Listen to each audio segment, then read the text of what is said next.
pública. ¿Por qué pues, tantos seres infelices, mientras que a su lado, bajo un mismo techo, en la misma familia, hay otros favorecidos en todos los conceptos?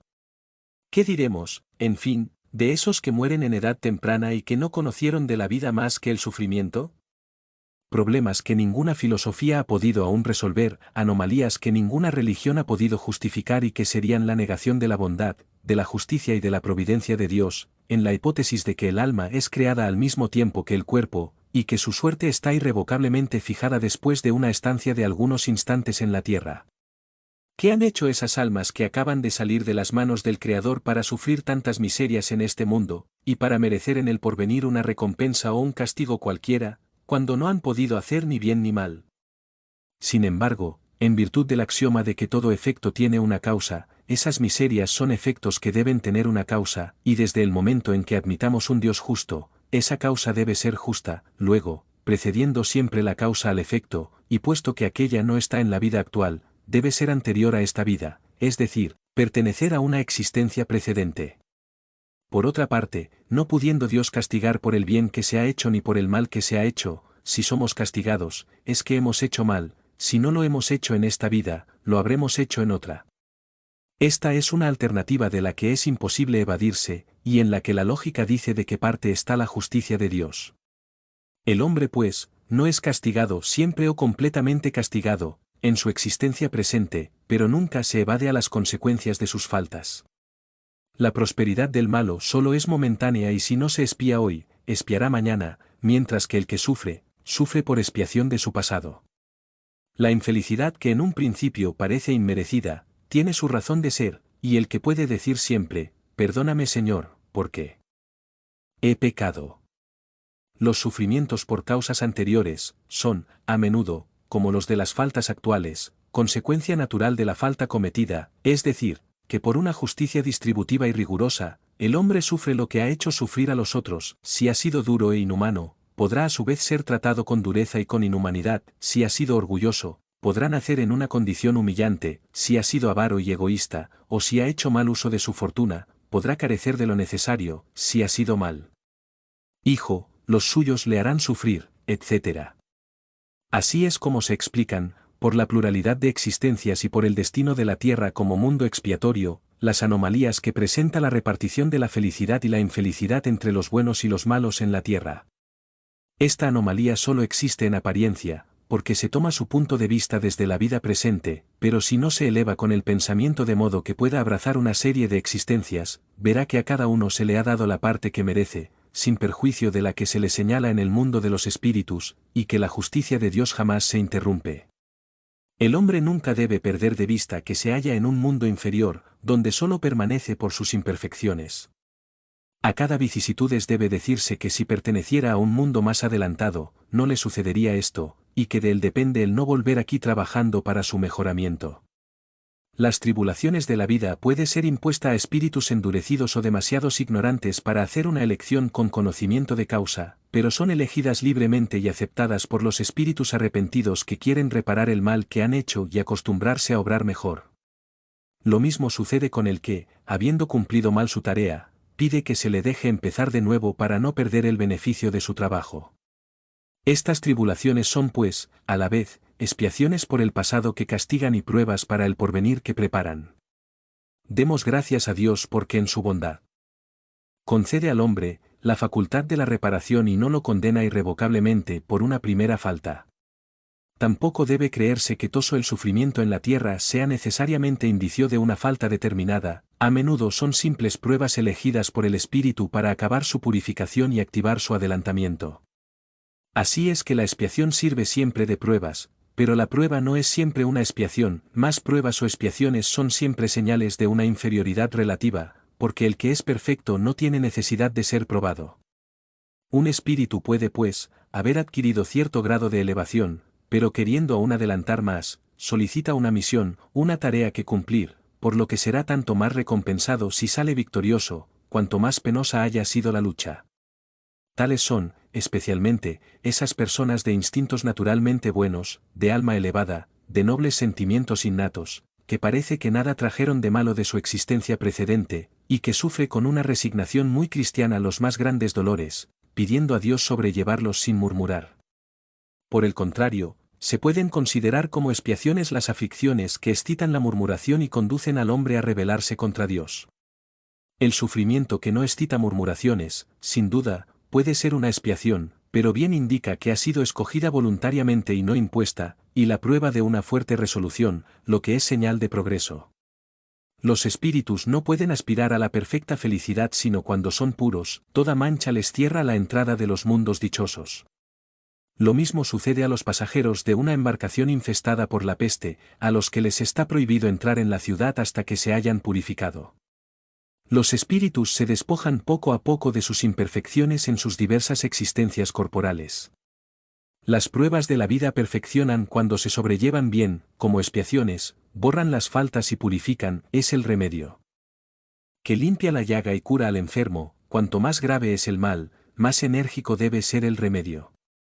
El que sufre mucho debe decir que tenía mucho que expiar, y alegrarse de curar bien pronto, depende de él hacer este sufrimiento provechoso con su resignación y no perder el fruto con sus murmuraciones, pues no haciéndolo así, tendría que empezar de nuevo.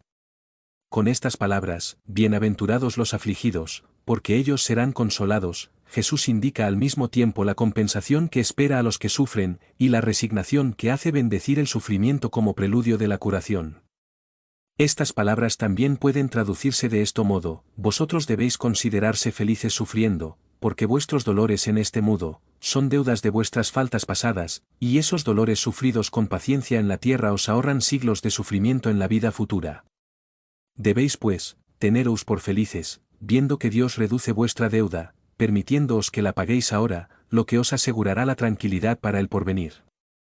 El hombre que sufre se parece a un deudor que debe una fuerte cantidad y a quien su acreedor dice: si hoy mismo me pagáis la centésima parte, os perdono el resto, quedaréis libre; si no lo hacéis, os perseguiré hasta que hayáis pagado el último céntimo.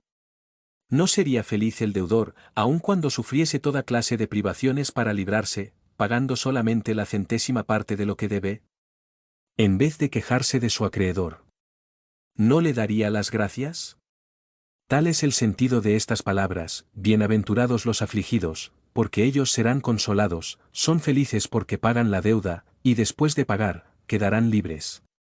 Pero si pagando por un lado, se contrae nuevas deudas por el otro, nunca se llegará al saldo. Cada nueva falta aumenta la deuda, porque no hay una sola, cualquiera que sea, que no lleve consigo su castigo forzoso, inevitable; si no es hoy, será mañana, y si no en esta vida, será en otra.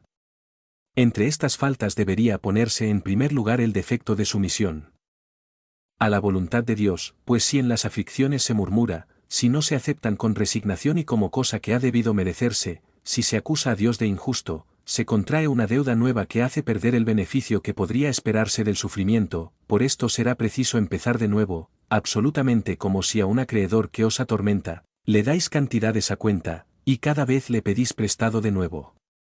A su entrada en el mundo de los espíritus, el hombre es semejante también al obrero que se presenta el día de la paga.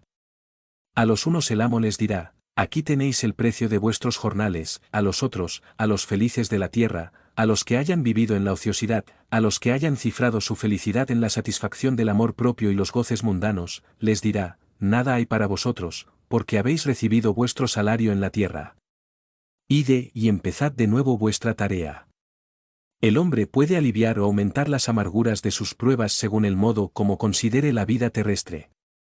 Sufre tanto más, cuanto más larga ve la duración del sufrimiento; así, pues, el que se coloca en el punto de vista de la vida espiritual, abraza de una sola ojeada la vida corporal, la ve como un punto en el infinito, comprende su corta duración, y dice que ese momento penoso pasa muy pronto; la certeza de un porvenir próximo más feliz le sostiene y le anima, y en lugar de quejarse, da gracias al cielo por los dolores que le hacen y le anima, y en lugar de quejarse, da gracias al cielo por los dolores que le hacen adelantar. Para el que solo ve la vida corporal, por el contrario, ésta le parece interminable, y el dolor pesa sobre él con toda su fuerza. Extraído del libro El Evangelio según el Espiritismo, capítulo Y la caridad. El anciano Turiri, príncipe de Bagdad, era muy rico, muy sabio, y pasaba por eminentemente virtuoso. En su palacio, donde los mármoles y los metales preciosos imitaban con sus cincelados los árboles y las flores. En sus jardines, donde las flores y los árboles imitaban con su esplendor los metales y las pedrerías. Mantenía a hermosas mujeres, exigiéndoles tan solo que fueran bellas y estuviesen primorosamente ataviadas, y no se incomodaba con ellas aunque fuesen necias o caprichosas. Mantenía a varios poetas, pidiéndoles tan solo que escribiesen versos y canciones cuando les viniera en talante, y no se incomodaba con ellos cuando sus poesías no eran buenas. Mantenía a buen número de filósofos pidiéndoles tan solo que discurriesen con él sobre la naturaleza de Dios y el origen del mundo, y no se incomodaba con ellos cuando por casualidad desatinaban. Una mañana de primavera Turiri se paseaba por la calle principal de Bagdad. Las pirámides de naranjas y los montones de rosas, de que estaban atestados los puestos de los vendedores, el hormigueo de las chaquetillas y trajes azules, rojos y verdes se destacaban brillantemente sobre la blancura de la calle, perfumadas magnolias asomaban por encima de los muros de los patios, y el agua corría con grato murmullo en los pilones de las fuentes. Y las jóvenes parecían frescas flores que exhalaban sutilísimo aroma. Y a causa de aquellos perfumes, de aquellos colores y de aquella alegría penetrante, el sabio Turiri sentía remozarse su viejo cuerpo, recordaba con placer días pasados, no veía ninguna objeción grave a la existencia del mundo tal como es, y no estaba lejos de creer que la vida es buena. Dijo casi en voz alta, qué grato calor y qué hermoso sol. Encontró a una niña de 5 años, linda rubia y sonrosada, vestida con una camiseta muy seria, y con el dedo en la boca. La niña le miraba por entre los mechones de sus dorados cabellos, y parecía admirar mucho la gran barba de Turiri, o tal vez las bestias misteriosas bordadas en su manto. Y porque era bonita, Turiri se inclinó hacia ella, la besó y puso en su manecita una moneda de oro. Luego encontró a un niño de unos 10 años. El chico era feo, iba cubierto de andrajos, tenía el rostro lleno de pecas hasta la punta de su arremangada nariz, y sus ojos sin transparencia se asemejaban al agua sucia. Tendía la mano y con voz chillona, como quien recita una lección pensando en otra cosa, refería que su madre estaba en cama, que tenía 7 hermanitos y que hacía 3 días que no había comido. Turiri frunció el ceño y le dio una moneda de oro. 20 pasos más allá vio a un viejo mendigo, con el espinazo doblado, sucio, harapiento y el aspecto de un perro apaleado. Su barba era amarilla como el cáñamo mal lavado, y sus ojos encarnados y sin pestañas se parecían a las grietas que se abren en los higos demasiado maduros. Con voz ronca y silbante como un fuelle roto, lentamente y sin interrupción, volviendo a empezar tan pronto había concluido, decía, tened piedad de un pobre hombre que no puede trabajar. El señor Ormuz os recompensará. Y del fétido aliento de su súplica se escapaban los vapores de las bebidas fermentadas. Turiri le alargó una moneda de plata, pero de tan lejos que la moneda cayó al suelo, el viejo mendigo se arrodilló trabajosamente para recogerla.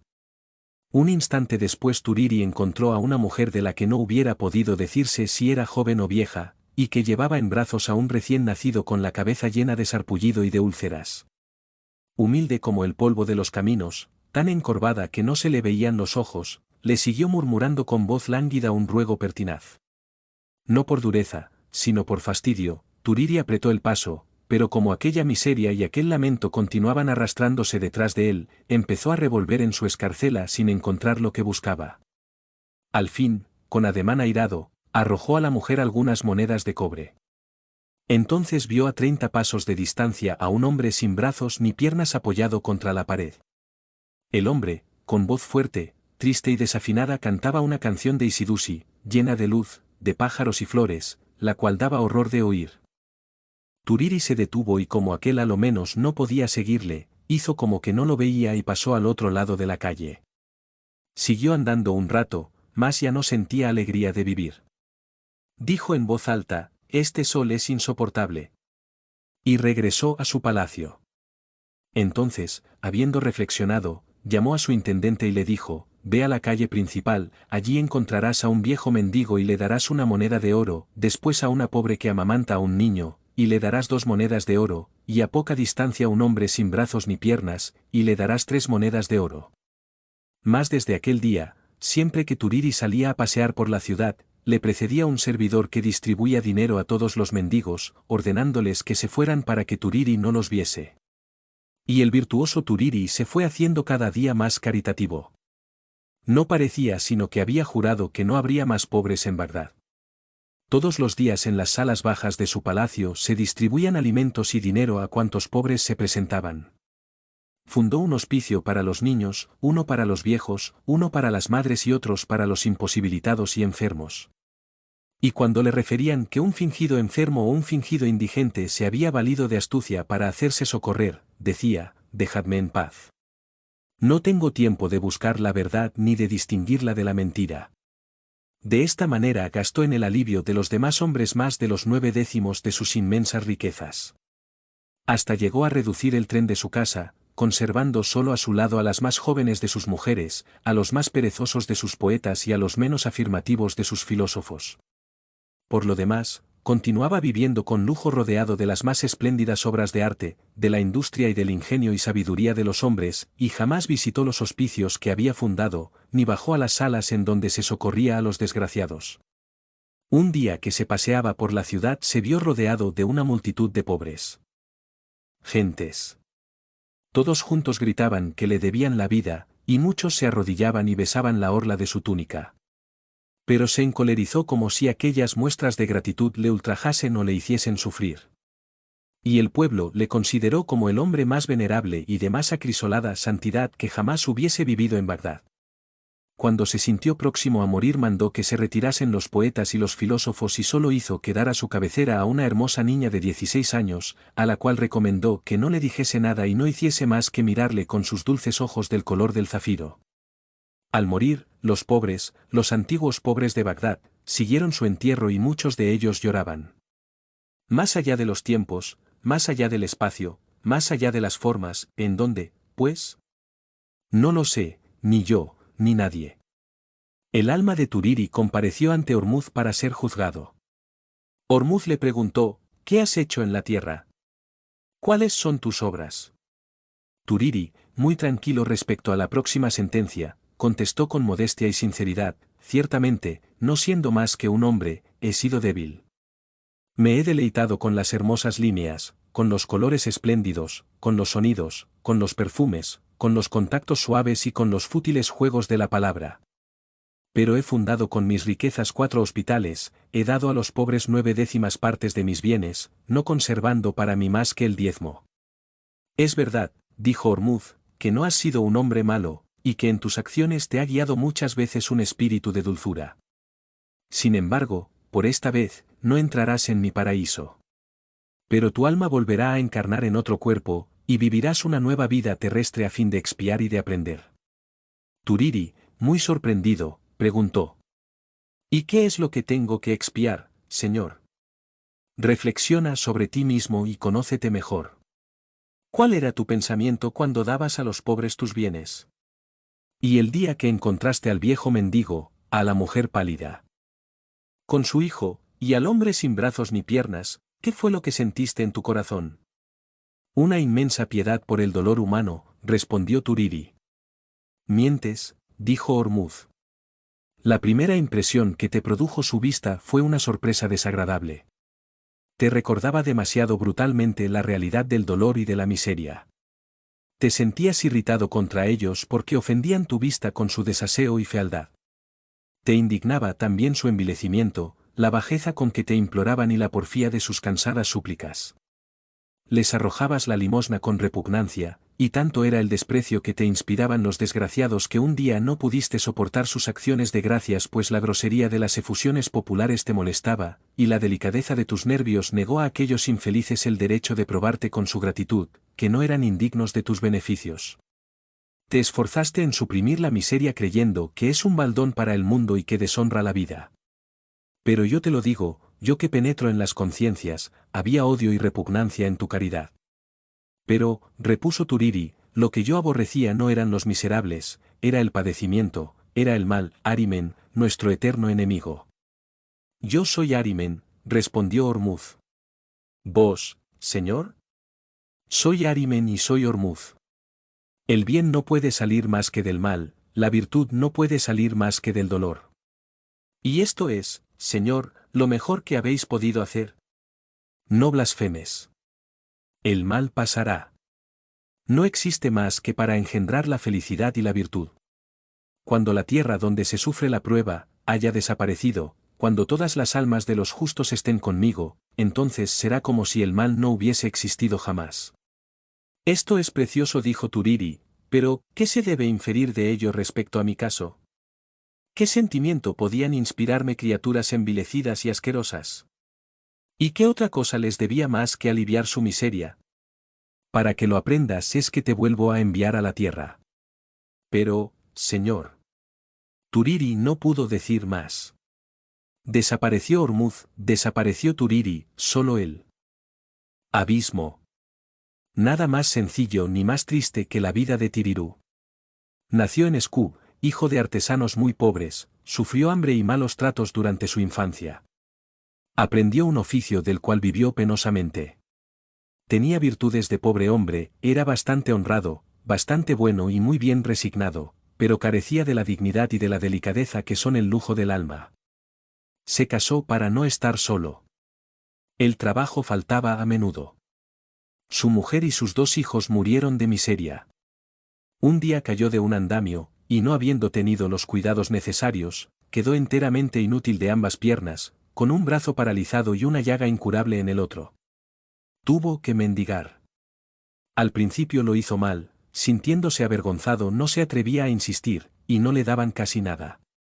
Poco a poco adquirió la costumbre de la mano tenazmente tendida como un instrumento de pesca, de los ademanes humildes, del ruego que persigne al transeúnte y que espera cansarle. Desde entonces recibió poco más o menos lo suficiente para no morirse de hambre. Y no teniendo ninguna alegría en el mundo, cuando le quedaban algunas monedas se embriagaba con el licor fermentado del maíz. Una joven muy pobre que habitaba un cuarto contiguo a un chiribitil, habiéndole encontrado varias veces tuvo lástima de él. Todas las mañanas entraba a curar la llaga de Tirirú, le hacía la cama, le preparaba su pobre comida y le remendaba la ropa sin pedirle nada a cambio. Se llamaba Krika, y no era hermosa, pero había tanta bondad en sus ojos que daba gusto encontrar su mirada. Y sin saber por qué, Tirirú acechaba todas las mañanas desde su miserable lecho el momento en que Krika, al levantarse se asomaba a la ventana. Un día que Tirirú mendigaba como de costumbre, un hombre rico le arrojó con repugnancia una moneda de oro. En aquel mismo momento, Ormuz permitió que el alma de Tirirú se acordase de haber sido la de Turiri. Y Tirirú, al ver una expresión de odio en la mirada de aquel hombre rico que le daba limosna, comprendió por qué Turiri había sido condenado por Ormuz. Comprendió que también él en su vida anterior, al mismo tiempo que socorría a los miserables, les había odiado por su envilecimiento y fealdad, esto es por cosas de que ellos no eran responsables. Al día siguiente, cuando entró Krika a curarle la llaga, la miró. Vio que desempeñaba su tarea sin repugnancia y que sus ojos continuaban dulces y serenos.